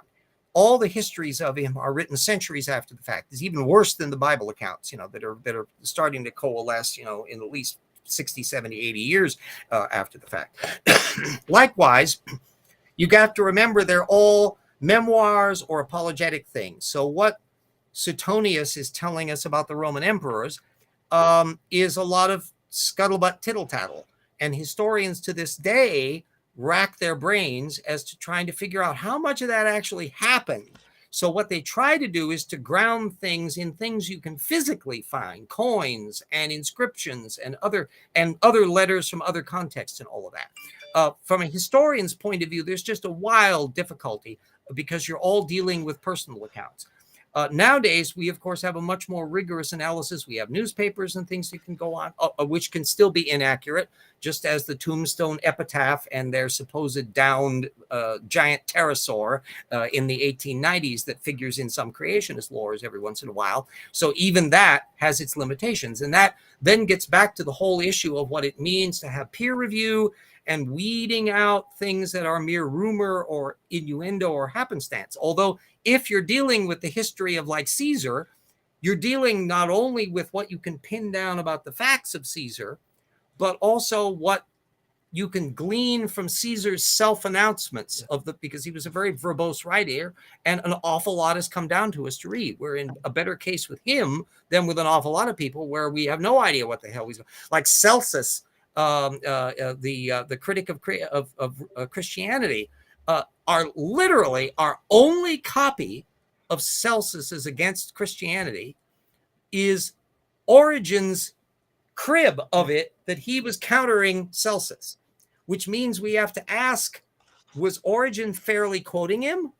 Was he leaving parts out? Since we don't have the original Celsus text, which were all burned and stuff in the early days of the church, we don't have any way to fact check any of that. It's like, so as a historian, we got question marks all over the place. It's like tracking down sources and stuff. Like how do we know, like, Caesar was a real person compared to like the Matthew from the Bible? Yeah, and that's where I would differ from the mythicists' approach, because it's easier for me to imagine that Caesar and Jesus were actually real people at some stage. I don't have to accept Caesar's claim that he was descended from the god Venus, and I don't need to believe that Jesus was actually a deified god to look at the forensics of it. But some things you can infer, bearing in mind the limitations of it. The favorite example I like to use about Caesar and Cleopatra is Caesar supposedly had an illegitimate kid by Cleopatra, Caesarion. Now, if we had modern day technology and they didn't burn their dead the way the Romans did, we would have no problem. Checking the DNA, because somebody could ever find Cleopatra, the DNA will still be good, and you could see if. Yeah, exactly. It would be easy peasy. You could take samplings from teeth or something from Caesar. You could take Cleopatra's body. You could take Caesarion's body. You could do a DNA analysis, a mitochondrial studies, and you'd be able to really tell whether that was actually Caesar's kid or not. But we don't have any of that. Caesar was burned. No one's ever found Cleopatra's body. No one's ever found Caesarion's body out of that. Does this mean it's all a free-for-all? So the example I use is how there are some things that are possible and some things that aren't, is in what language did Caesar make love to Cleopatra? According to the historical accounts, which may or may not be absolutely accurate, but that's all we got to go on, the only language Caesar and Cleopatra had in common was Greek. She apparently was not fluent in Latin. Her dad hated the Romans. And so, although I'm sure she must have known Latin swear words and fornication terms. And I can't imagine she wouldn't know And I that. could be wrong But about this, nonetheless- but by this point, ancient Egyptian was probably no longer a spoken language. Oh, no. And Cleopatra could speak Egyptian. Oh, she could. She was, in fact, she was multilingual, bright as a Oh, whip. I- She could speak Syrian, which I was thought by probably that. the I thought by language of that her point, mother. even the old Egyptian language was No, already and that was moved on. part of her advantages because she was the first of the Ptolemies who could actually speak Egyptian. Oh, And she made the most of it when she was reviving the Isis cult, being her. She could actually speak fluently Egyptian to the local priests to plug in to that tradition of the older religion in creating her little Isis cult in there, some right. Reformation. Anyway, and of course Caesar was fluent in Latin. Oh, and Cleopatra could also speak Hebrew, so she was a remarkable lady. Anyway, so we can presume they were making love in Greek. We can be absolutely certain they were not making love in conversational Klingon. Zero possibility of that. So some things are opened up. We know they weren't speaking Sumerian either. You know, they weren't speaking Mayan. So there's a whole bunch of things that are impossible in principle with that, even though we aren't absolutely certain that they would be boinking in with whispering sweet Greek nothings at each other. And so there are the limitations of the historians. Yeah, I doubt they'd have a translator during the middle of making love. Yeah. Well, yeah. As we all know, all lovemaking in that time was done with subtitles. I've always wanted to do a Roman Empire drama, and I'm always amazed that no one has ever picked up the SPQR as the title of it, Senator Popular Roma. Well, if you, but anyway, like I said, Professor, if you get Romans, me and Beat are going into this month and continue on every month for a while. We're gonna be talking about the Roman history, starting from the fictional foundations versus the real foundations to the fall. The area that I focused on is the period picking up Caesar when he was 16 years old, when he was almost bumped off in Sulla's purges. So the entire course of history might have changed. Would certainly have changed had a death notice been sent out to get rid of that Julius Caesar before he could adopt that Augustus guy. Before the whole family structure would have been altered and the whole history of things would have been changed had Caesar not been alive after age 16. And then that Julio-Claudian family, all that thicket of intermarrying folk, down to the last of the bunch, Nero. Once you get to that level, he bumped off everybody in the family practically to avoid any possible rivals to the throne. Everything that's going to go wrong in the Roman Empire has gone wrong by the time Caesar has come along. And what we're seeing is all the permutations of corruption and a development of autocracy and all of that takes place that's going to dominate what happens after Nero has happened in that period, in that one messy family. We have to remember Nero's mother was Caligula's sister. The one that had come earlier, Claudius, was the grandson or great-grandson of Mark Antony. I mean, it's just this incredible thicket of people related to everybody else in there. If you look at who, and when somebody would die, then they would marry the person off to somebody else. And so there was just, it's like a train wreck of Jenny. So is finding sources at that time easy or even hard? Oh, there's a gigantic amount of scholarship on the Romans and their period. And this was the case by the 19th century. I've downloaded, I have reams of hard copy printout of stuff, and it still exists as a website. It's got this a translation or this version of like the archaeology and manners and practices of the Romans. It was done like in the 1870s or something like that, and very fuddy-duddy 1870s scholarly. I mean, but the point is, it's just gobsmackingly detailed. It's talking about every bloody god and every little festival and who was a procreator of this and every little historical record that had accumulated by that time. And it shows you how much information and how obsessive they were with the Greeks and the Romans, and ferreting out every little scrap of stuff. And people were collecting Roman coins and doing inscriptions and digging up Pompeii and all that by that time. And so there's an awful lot going on. And then you have the modern generation of scholars to compile all that stuff. I practically grew up on Michael Grant, who wrote absolutely late in his career. He wrote a delicious little book on Emperor Nero, where he summarized it that Nero only killed people when he got frightened. Unfortunately, he frightened very easily. So, is having lots of sources a good thing? Multiple sources about something a good thing, or it gives you the sense of perspective that if you're looking at this person's view of Emperor Augustus versus that person's view of Emperor Augustus, and have things you can go, oh, wait a minute, yeah, they didn't bring that part up. They were kind of concerned about that. We have to remember that you have to remember the time, and this is historiography again, the history of history, that if you look at how somebody like Gibbon and the fall of the Roman Empire, he didn't like the Christian church. And so for him, it was the Christians coming along that was the screw up for Rome, and the fall of the Roman Empire was due to them becoming all these damn Christian anti-reason people.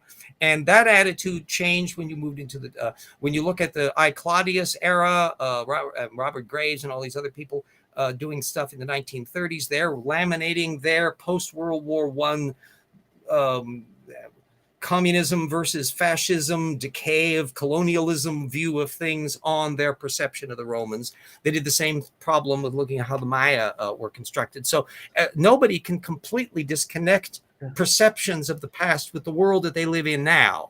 But ideally, good history and good historians try to disconnect themselves and to say just the facts, ma'am. Just the facts. There's this channel I watch occasionally on YouTube called Extra History. And one thing they did, they took two things. Like they took they took the reign of Justinian, right, the Byzantine emperor, and then they took it, and then they showed his story, and then they showed this guy over in Iran, Cusco, or Costco, I can't remember the name, but they both happened at the same time, and they told each story from each different point of view. Oh yeah, and that's another area where we're in a much better position today than we were before, of being able to see bigger pictures.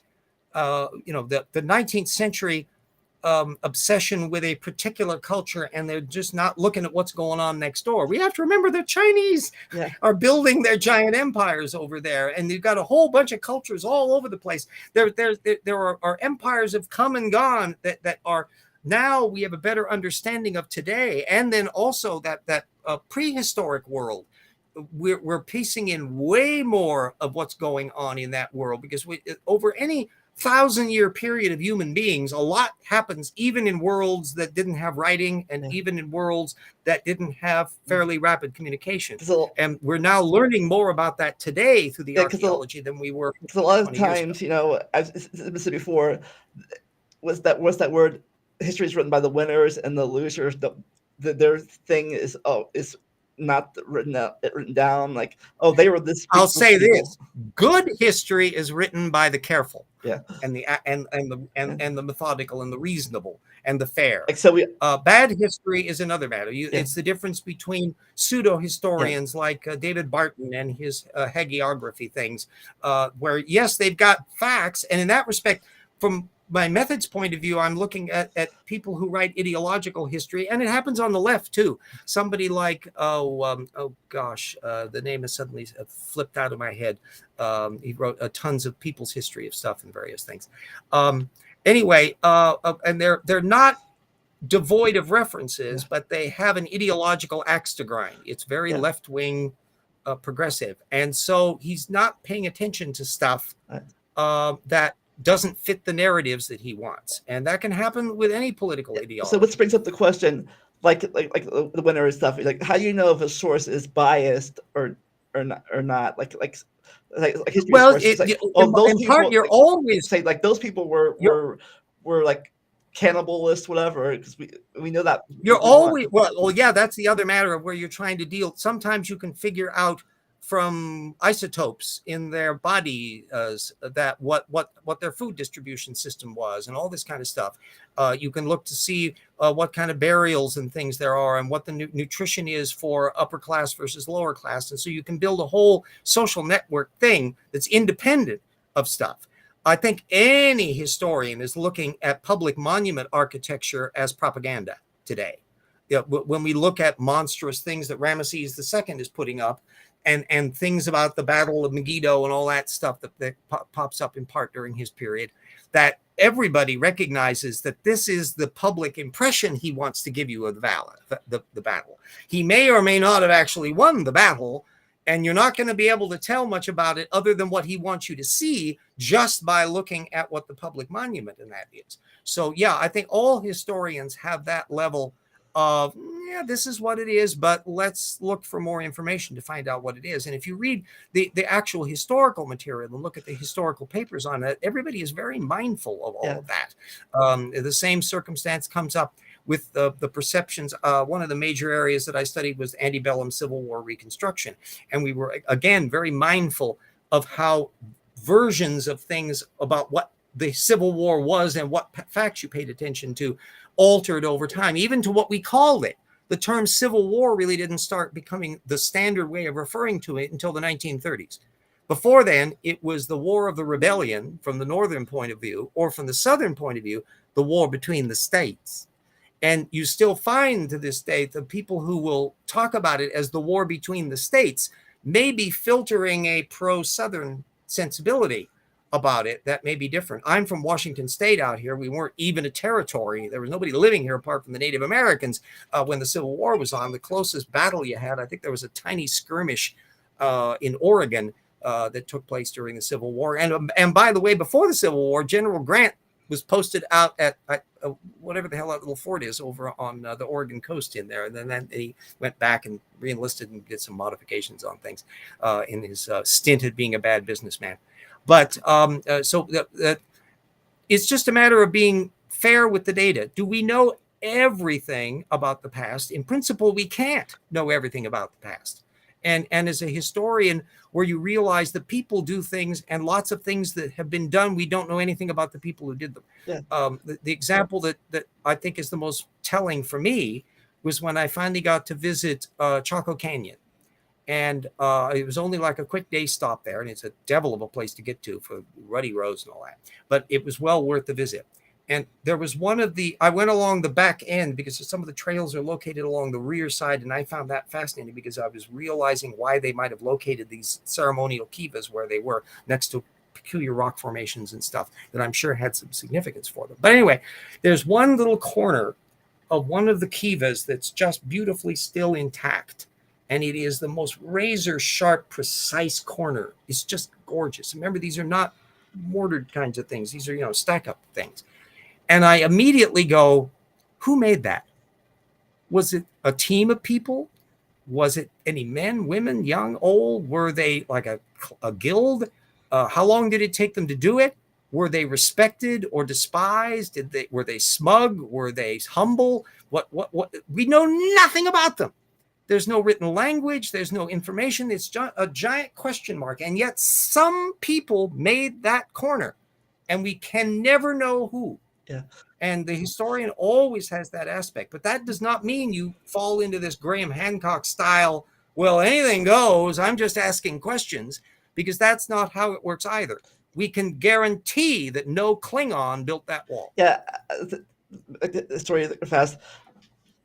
I remember reading about this. Again, it could be wrong or not. That they had this like an Egyptian queen back in the day, and her next of kin, either her son or whoever overthrew her. That'd be it sounds like Hatshepsut. Tried to erase the fact that she ever existed at all. From Oh yeah. Hatshepsut reigned as a king, and she built huge funerary things. She was quite a formidable character. And oh boy, did her son hate her. And it was Tutmosis, the guy that built the Sphinx. The modern version of the Sphinx was, I think, him. And he made every attempt to erase stuff. Then you had another matter of erasure with Akhenaton, and then the Tutankhamun era, and the people that came along after that. They tried to obliterate all indications of that too. And there are other pharaohs in that. When you would come along, sometimes if somebody died a little quick and they were working on their tomb, you might decide to just oust them and take it over for yourself and scrape out the inscriptions and put in new stuff. Although by the time we get down to the New Kingdom, a lot of the inscription stuff, which were the manual to get you into heaven, were done on the fly when you died. And so you had to put all those stupid Book of the Dead things in. But even even with your attempted erasure, we still have proof that they. Oh yeah, they can't obliterate. They don't always obliterate everything. Or sometimes you can even scan to find out what was underneath the thing, where it's something, the inscription had been changed, and you could see what the original inscription looked like. And so there's a whole bunch of new techniques that go on that. So yeah, in all of these cultural areas, the scholarship in every area has improved. And now we've added in new technologies. We're going to have revolutions in thinking about Mesoamerican cultures now that we can identify by LIDAR and satellite tracking whole cities that are buried underneath deserts or in jungles that you would not even know they were there, and you could have taken 1,000 years to try to find them hacking out. Now we can target and locate and send and do excavations in a much more precise way. So there's a lot more we're going to know about things in the decades. Archaeology sources and stuff, like that's how we know that the pre-flood Americans didn't just die off, and the post-flood people just came on. It's very. My sense is that in the standard creationist model, if they really think about it closely, and most of them don't, is there were no people in the Americas until after the flood. That all human being, in fact, another one that's absolutely hilarious is Hugh Ross, and he tries to argue that there was a universal but not global flood, by which he means that all of the human population was in one spot. 50,000 plus or minus 40,000 years ago. I mean, it's literally that wide of a margin he gives it. And that a flood happened that he doesn't specify any details of. And but it killed off everybody except Noah and the family. So they're basically they're all, it's all like pre-Babel, and everyone was still in the same area type of thing. And then all human population is still from Noah and the kids, except it's pushed back earlier. Details pending. And I'm going, oh my, you're never going to make this work. You're never going to make this work. Now you have a totally different picture with Nathaniel Jensen and his model, because he just takes all the genetic information from human beings going back to as far as we can go, which is hundreds of thousands of years in some cases, and just going, that's all the record of the post-flood time. So that means everything is taken. So, and he's got a kind of a sliding scale, because he has to slow down that scale as we get towards the modern times. Otherwise, he gets into some ridiculous things. Even as it is, he has haplotypes which we know are occurring in Paleolithic Italy, not appearing in his model until the Renaissance. So, so how can we know using sources that there wasn't just 8 people 6,000 years ago, and but there was like already a big population of like? They don't think that far ahead. There's some confusion depending on which group you read, depending on whether you're going to the Creation Museum from Answers in Genesis or whether you're at CMI and reading their apologetics. Some of one group would argue that all of the primates, the big great apes, gorillas and orangutans and chimpanzees, are diverging from a single ape kind that's on board the ark. And that same kind of mentality is arguing, Snelling takes this position, that all of the mastodons and crowd are evolving from the ark elephant type. All not only since the ark landed, but after the Tower of Babel. And so they're appearing and disappearing in that rapid ice age that's taking place somewhere around in there, too.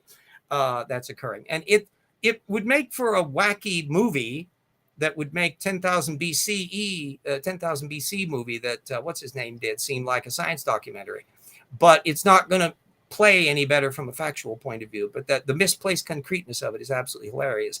And so you've got various things. One of the points that we're making in volume 2 of The Rocks Were There is forget the idea that there's a single YEC position, that there are camps among YECers where the flood started and when it ended and how many critters were on the ark. Just and like whether there's they different included- versions. This like how the Christianity has like, say, like 20 or 30 different divisions. Yeah, and the only reason why, if people only pay attention to a single set of sources, is they'll get the party line. So this new book from Sarfati on the Titans, it has all of the tropes, and he's citing a whole bunch of people that include himself and the people in the CMI orbit that all share that little thing. Whereas I've got a thing like, when did the flood happen? 2348 BCE, according to Bishop Usher style calculations. We've got a whole bloody page of biblical creationists offering differing dates for the flood, depending on which version of the Bible they're doing and which way they're dating the date of creation, all based on the same texts. And it's ranges of 1,000 years or more. And when you're only talking about a 6,000 year Earth, that's a big wiggle room. And in some cases, you have people who change their mind and move the flood 1,000 years between one article and the next, all based on the same texts. And so the idea that there's some unanimity here is just flapdoodle. And they'll be all organized in a chart. Well, anyway, we're starting to get, I think, glitches up on there. So I'd better say goodbye to everybody, and everybody go to my website and you'll find, or the videos, and you'll find links to all the books, and you can donate and become a patron. And there's my shameless plug. And thanks for Lamont having me and Tony on. There you are, back again. Whoops, you disappeared. I was about to kind of say bye-bye from here. I said shameless plug, buy my books, help the Patreon and all that. And I was thanking you for having us and Tony on. Don't be intimidated by scholarship. It's not rocket science. It's just follow the sources, but it can get boring. And that's the case. But if you want to defend a position, try to defend it with primary source data and track down. And especially if somebody is a wackaloon, odds are, if they're trying to pay attention to real sources and dangle them in front of you, they're misrepresenting them. And if you look up that source, just like Tony was saying, you're going to learn more, and you're going to find out how they're trying to cheat you. So that's I think. Before you get kicked off again, I just want to say, ask you how close is the publication of the sequel book coming? Oh, well, I'm sure it won't be out until sometime in 2024, maybe 2025. We'll see. It's certainly going to be as massive as the other book. The stuff that I'm working on, which is the cosmology chapter, and then a bunch of appendices that will be dropping the one on the codon system, because that was perfectly fine for the first book, and we'll be adding in stuff and including a detailed breakdown of the arc encounter kinds, which we now have a full listing of all the kinds on board. And boy, we're going to make that one fun. That I think will be worth the price of admission, just to be able to see how they riff off of evolutionary systematics without letting you know that they are, but they do it by the order in which they're presenting the kinds. Two more things before I want to get to before you leave is one, has any of the sources you had in your first book are they still good, or? Oh yeah, I'm quite pleased with the method that Jackson and I have for crosshairing, to make sure that where there are areas that are uncertain, we're calling attention to it. Okay. And if new things come along, to refine things. But I'm really pleased in all the stuff that I've been doing and the stuff that I'm doing with Jackson, that we're very meticulous and careful, and we let it go through the gauntlet.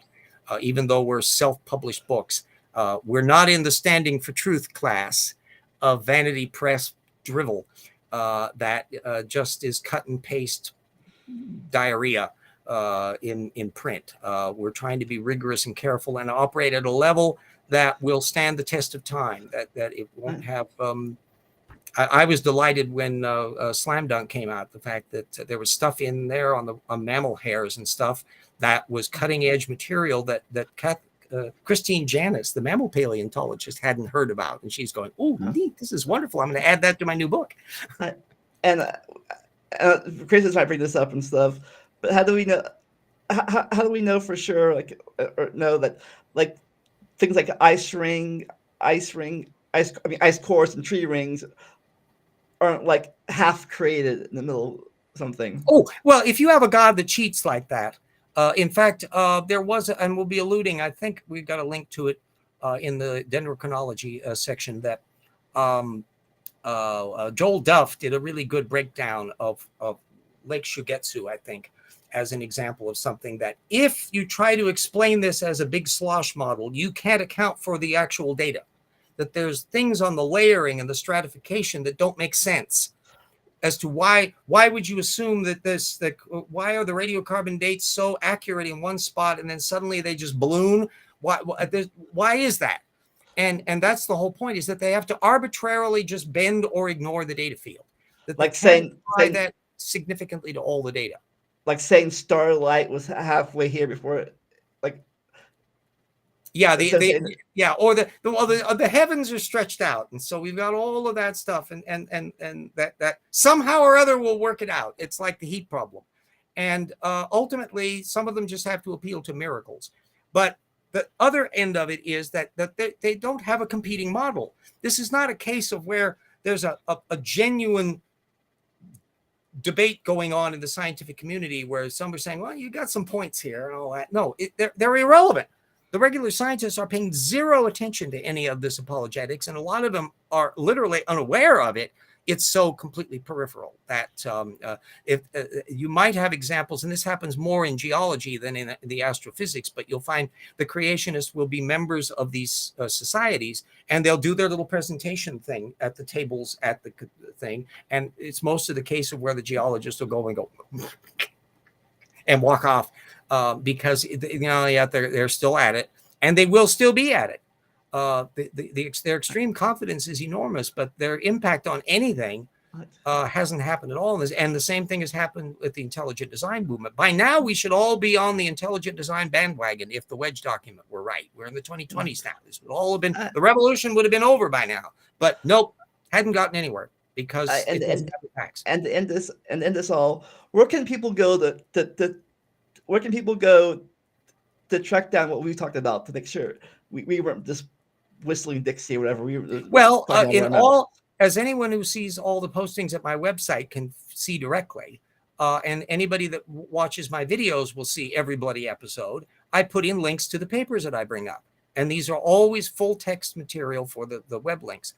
So nobody has to take my word for anything. And in fact, everybody that does videos in this kind of area or on any topic, even if it's a non-controversial one, should make it a point of putting up full text linkages to things like that, precisely to encourage people, don't take our word for it, follow up on it and learn even more, because often in following up on stuff, you'll be led to yet more interesting information. In the same way that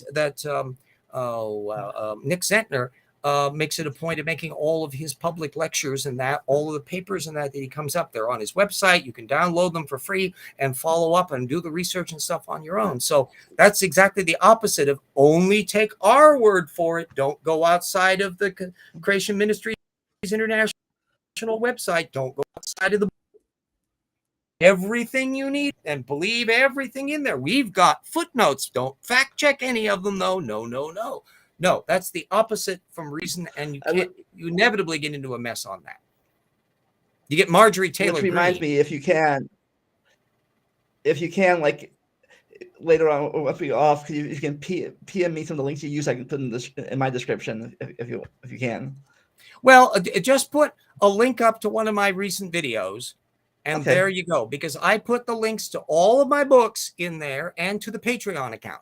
So everybody, every bloody week, if they want to, it's just click, and it's not a problem to get to. We got the if you like your summertime fiction reading, we got the Paralogs of Fog novels. We've got the 2 science books out there, and then of course you can. There's the website, the tortucanwordpress.com, where there's all those little PDFs up there. Everybody can download those. Those are older material, but apart from that little Bertrand Russell glitch, I'm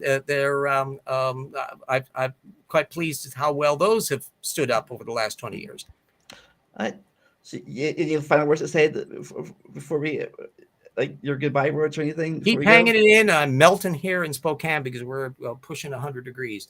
So anyway, we're glad that the connection connected up okay, and that's better than the way it was. Awesome. As I always say, never stop learning. Enter the randomness. We'll see you next Saturday. Bye. Bye. Stand by me, trust me. Well, I went everything to lie.